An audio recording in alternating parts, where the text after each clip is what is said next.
జై శ్రీరామ్, జై బజరంగ్, చలో విజయవాడ.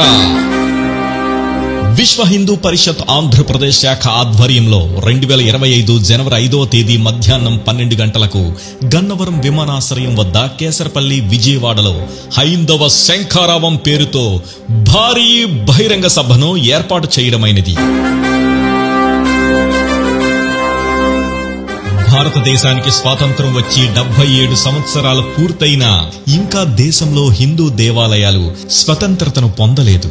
దేవాలయాలలో అన్యమతస్థులు ఉద్యోగులుగా, వ్యాపారులుగా పనిచేస్తున్నారు. దేవాలయాల సంపదలు, ఆస్తులు, ఆభరణాలు, భూములు అన్యాక్రాంతమవుతున్నాయి. దేవాలయాలను రాజకీయ పునరావాస కేంద్రాలుగా, వ్యాపార కేంద్రాలుగా మార్చారు. దేవాలయాలు, హిందూ సమాజం నిరంతరం దాడులకు గురవుతున్నాయి.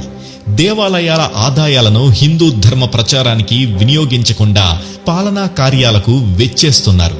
ఇవన్నీ మారాలంటే హిందూ దేవాలయాలకు స్వయం ప్రతిపత్తిని ప్రకటించాలి. ఇది జాతీయ స్థాయి సమస్య. హిందూ దేవాలయాలకు స్వయం ప్రతిపత్తి కల్పిస్తూ ఒక పటిష్టమైన హిందూ ధార్మిక వ్యవస్థను ఏర్పాటు చేసి వాటికి దేవాలయాలు అందించే విధంగా చట్ట సవరణ చేయాలని కేంద్ర, రాష్ట్ర ప్రభుత్వాలను కోరుతూ విశ్వ హిందూ పరిషత్ 2025 జనవరి 5వ తేదీన విజయవాడలో లక్షలాది మందితో హైందవ శంఖారావ సభను నిర్వహిస్తున్నది.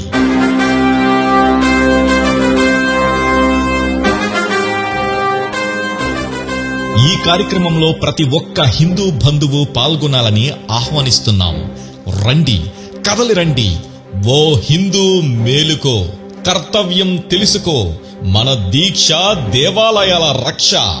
లక్షలాదిగా తరలిరండి. హైందవ శంఖారావ సభలో పాల్గొనండి. చలో విజయవాడ.